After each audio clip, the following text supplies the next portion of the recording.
Beat 99.9 FM. Apologies for that little whatever that was. My name is Shagun. This is the Drive Time Show. I have a few guests in the building from Sparkle. So we're going to start by introducing the lady first. With me now is Lele Balde, and she's with Sparkle. And on my right is Ade Dayo Kolade from Sparkle as well. How are you guys doing? Very good, thank you. Lovely. Fantastic. Thanks for having us. You're welcome. So we're going to talk all things Sparkle, and I believe we have a guest joining us via the phone line. I'm going to try and set that up. Hopefully I don't make a mess of that. But go ahead and let's start chatting, I guess, and then we'll get our guest on. All right, so welcome to this session. Essentially, we're going to be talking about data and how Nigerians can make better decisions using data. As you know, people say data is life, and I'm sure that you can agree with me. We've seen with the COVID-19 pandemic that people have been making more use of data. So essentially, we want to talk about how individuals and small businesses can make better decisions through data. So we're very excited to have our guest today from Microsoft. His name is Dr. Nana Orieke, who is he's the cloud solution architect, data analyst at Microsoft. All right, so we're going to try and get him on the phone right now. Hello? Hello? Hello? Hi. Yeah. Can you hear us? Yes, I can. All right. Thank you for joining us. So we're with Leila Balde from Sparkle and Adedayo Kolade as well from Sparkle, and obviously they have some questions to ask you. So I'll let you introduce yourself, and we can get on with the questions.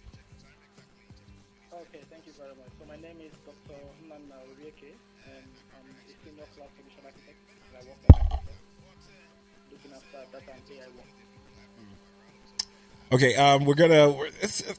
Can you just speak up just a bit higher, just small? Thank you.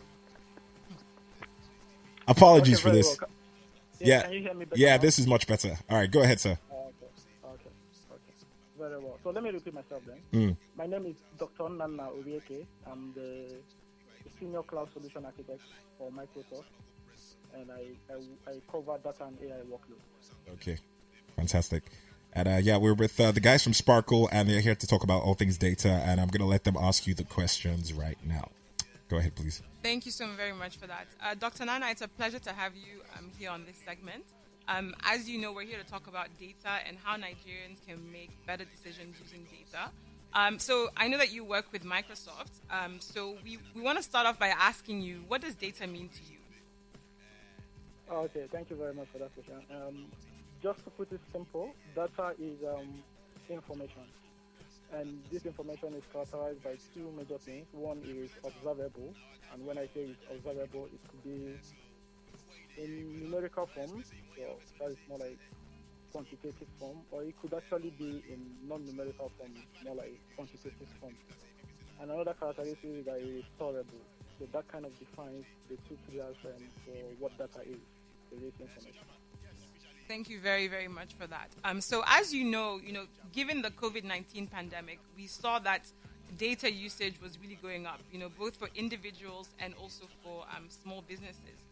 So you've been in the IT and data storage industry for quite a while now. Can you walk us through what Nigeria's data journey has been like? Okay. I'm going to answer this question for pillars of data lifecycle management, and that is going to be from data generation to the storage of the data, and then analyzing the data, and then getting actionable insights from that analysis. For me, in Nigeria, I think the data generation part of the life cycle has been quite encouraging. It's been growing given our large population, and so you could imagine the amount of information coming out from Nigerian citizens.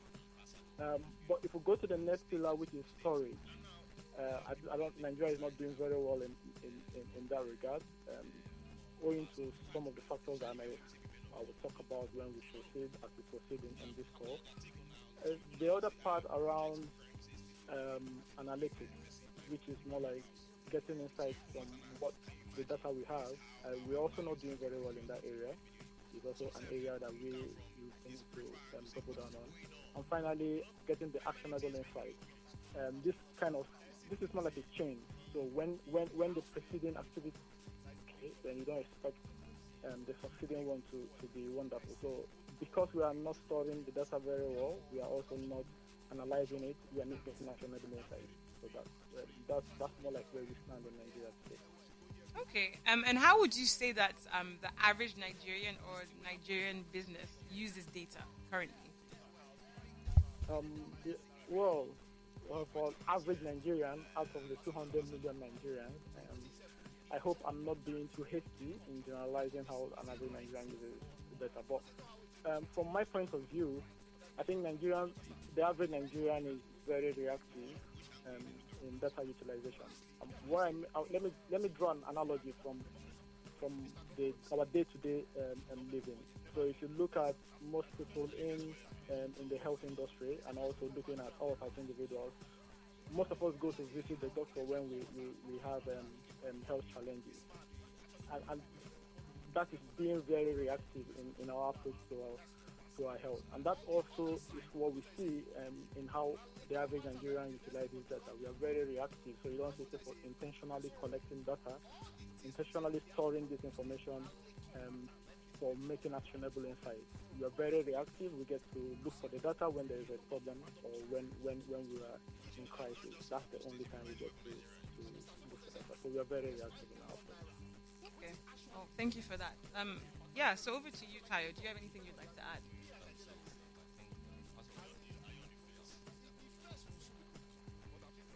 Traditionally, for now, we've not as Nigeria paid so much attention to data. And I think it also stems from the fact that there's a bit of issues with collection and storage. And I would say, from my own point of view, I think there's been a bit of improvement in the past 2 years. It's considerably, because if we look at where we are compared to where we used to be, of course, and I would say also with new things and new solutions coming from, excuse me, organizations like Microsoft, we've had a bit of improvement. At least one of the things I would say is that the part of the challenges used to be taking, for organizations particularly, also being able to get access to services or infrastructure to help them process and collect that data. But with new solutions like this and the cloud, for example, I would say that there's been a bit of improvement in that regard. Well, thank you for that insertion as well. So Dr. Nana, over to you. Are you there? Can you hear us? Yes, I can hear you. Okay, great. I just wanted to ask you a couple of questions. So, in your opinion, what are the quick wins that a business enterprise can utilize, its existing data to quickly and easily improve its bottom line? So, a lot of SMEs, individuals alike, understand the need for analyzing data. They understand the need for collecting data, but a lot of people have a hard time knowing what to do with the data that they have. So what are some of the quick ways that SMEs and individuals can unlock the potential of the data that they have available to them? Okay, thank you very much. I hear that question. I hear that response a lot, where SMEs and individuals are. In fact, some of them even complain that they don't even have data, or they don't know where to get data from. And I think it goes back to our understanding of what data is. So let me go back to my explanation of how we should be looking at data. The fact that you're running a business, or the fact that you have you're offering product and service, means that you actually have a business strategy. That strategy could be making profit or whatever other point of view that you are looking at business, and that gives you more like the business KPI that you need to measure on a day-to-day basis. So when I hear some of the SMEs talk about not having data, the first question I ask them is, why are you in business? What are you doing? And if they say, okay, I'm in trade, I buy and I sell. So I say, ultimately, your goal is to make profit. do you take into account your operational cost? What does it entail to procure the produce? And so when I go about asking that kind of question, I find out that most of the time it is not the SMEs into getting information about what they spend in their business. And then when I say how much do you make, they also don't have that information because obviously it is not being stored. It is observed, but it's not being stored. And so for the quickest way of the SMEs we have in Nigeria making value or getting value from the money, from the business, or from the data they have is for them to do what I call descriptive analysis. So descriptive analysis is you describing what your business is, leveraging the data that is coming into your business. So you don't really need to have a very massive storage or analytics system. Have just perform basic record keeping. What is your operational cost? What are your revenue? Then you can actually juxtapose how am I doing in business? Can I define my operation? Am I making money? Am I losing? At what rate am I increasing? At what rate am I growing? So those are the basic things to do for the SMEs to get the most or to understand their business health, more like the habits of their business. So for me, the quickest thing is SMEs should intentionally collect data. You have to be very intentional. Intentionally collect data about their business and then review or describe the health of the data they've collected. Okay, and also I would say in addition to that, I guess that's like one of the things that gave us the sparkle. That's like one of the things that gave us the sparkle, and I would say that we, of course, have realized and we've seen some of these gaps with small and medium businesses, and we're trying to address both individuals as well as small and medium businesses because we know these are the drivers for the economy. So we are trying to look at ways to improve data collection, or let me say particularly understanding financial data, particularly for most small businesses and individuals. And because we know that based on this, you can make better and more informed decisions if you have an understanding of the data behind either your business or your lifestyle. Exactly. And just to kind of piggyback off what you're saying, I have to say that before I started using Sparkle, I thought I was financially literate about kind of like what was going on in my finances. But I realized that I really had no idea how I was spending my money. Like, I would just be spending money and not really knowing where the money was going. Yeah. So I find that ever since I've started using Sparkle, I have personal financial data that I can actually take a look at and say, okay, this month I spent X amount on this, or last week I spent X amount of this, and then it actually allows me to be able to say, okay, you can cut down on this, or maybe add here, add there. But before then, I don't know how I was actually living. I was really just spending and not actually understanding where my money was going. So when people say data is king, it really is. It is. Data is absolutely king because it allows you to make more informed and more, and better decisions for yourself. So I definitely encourage those of you who are out there to take the time to download Sparkle Lifestyle on your either your App Store or your Play Store, because not only can you transact and save and all that, but it's like a financial literacy tool that really just gives you the data that you need to be able to make enhanced financial decisions for both yourself as an individual, but also for your small business. Yeah. So I would add to that while quite all right, currently it's the individual face that's still out there. We'll be launching Sparkle Business before the end of the year, and that's one very key thing. That we are very, very keen about is helping businesses regardless. And like Lily has just mentioned now, the fact that you can actually just look through your transactions and categorize your spending helps you to actually know when and what to do with your money. Right. No, absolutely. Yeah, no, go ahead. I was just, I'm just blown because I don't know anything. I'm just learning. So tell us about like your personal like finance. I'm horrible habits. with money, period. And when I hear stuff like this, it kind of puts you in check regarding your finances, especially in these climes, given how COVID has been. it's very key. So I'm just like here, like, wow. So you can do that. You can actually keep track of your spending. Wow. Keep track of your spending, and also just make adjustments where you need to, Yeah. right? Because I think that with regular banking institutions, they give you your account statement and that's about it, Yeah. right? But with Sparkle, I feel like we take it a step further and we actually give you like a personalized understanding of what you're spending your money on. Yeah. Yeah. So Dr. Nana, I hope that you're still there with us. Yes, I am. Okay, great. Do you have any thoughts about what we've been talking about in terms of personal finance and small business finance before I ask you the next question?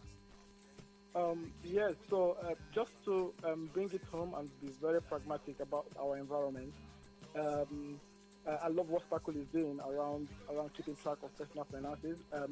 We obviously need to look at the underserved and more like the less privileged, if I may use that word. But most of the underserved basically deal with a lot of cash transactions.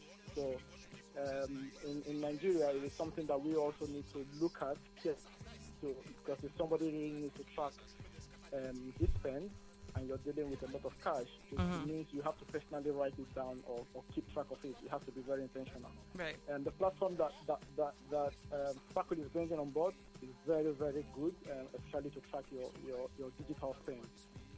But obviously, in Nigeria, we really need to also look at the underserved. So there's a lot of work that needs to be done, especially in creating the awareness within the yeah. Be very intentional in tracking how they spend the money. No, absolutely. Inclusion is a huge component, of the financial ecosystem. So that's a really great point. I wanted to find out, why was it important for Microsoft and Sparkle to partner, specifically, on data analytics? Okay, so there's been a couple of initiatives in Microsoft, especially to the African continent, where the global mission of Microsoft is to empower every individual and every organization to achieve more. And for Africa, Microsoft is being very, very intentional in how we can increase how can grow the economy, grow the macro economy, especially in Africa, leveraging technology, digital technology. The partnership between Microsoft and Sparkle is around Microsoft provides technology, those advanced technology solutions that will help organizations like Sparkle deliver on their business objectives or business strategy. And much of what we're doing is to provide access to the Microsoft Cloud. If you look at the analytics done by Microsoft for Nigeria, it's called Enabling a Digital Nigeria. There was a forward by the Honorable Minister of Digital Economy around this, on how Nigeria is leveraging the fourth industrial revolution, using cloud compute, using artificial intelligence, and things around the new work from home scenario we are in right now, and things around security and data management. This is more like what Microsoft is leveraging to provide the enabling environment for companies like Sparkle to deliver on their digital art. So there is a lot of investment. Microsoft has what we call the For Africa initiative, where skilled professionals all around the world bring in their technical know-how to support SMEs or organizations like Sparkle to deliver on their business objectives. So Microsoft is actually partnering because we see a lot of value from financial inclusion that Sparkle is delivering in Nigeria and beyond.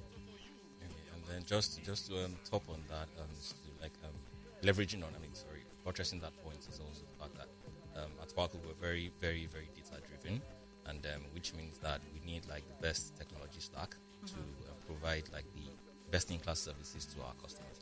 So, and Microsoft kind of offers just exactly that. So that really keys into our overall objective at Sparkle.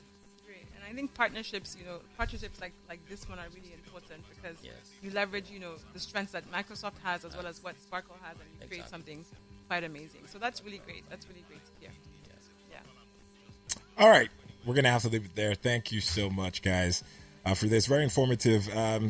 Finances need to be put in check now more than ever, actually. And, any way that could be done, especially with having an app on your phone that just does that easily, I think that makes absolute sense. All right, so thank you so much. Thank you to our guests as well for joining in. I'll be talking to guys from Sparkle, Lele Balde from... did I get your name right? I apologize. You did, Lele Balde, okay, exactly. I apologize. She's fine. with Sparkle, and Adetayo. I need to apologize to you because I think I said Adetayo at some point. I was going to call you out Yeah, don't mind me. I apologize. that's fine. Adetayo Kolade also with Sparkle as well. Get the app on your mobile phone. It's available in the App Store and also Google Play Store as well. All right, so that's that done. More tunes coming up. The Drive Time Show continues. It's the Beat 99.9. I don't know. Keep it locked down. Beat 99.9 FM. Mufasa says so. Leave it.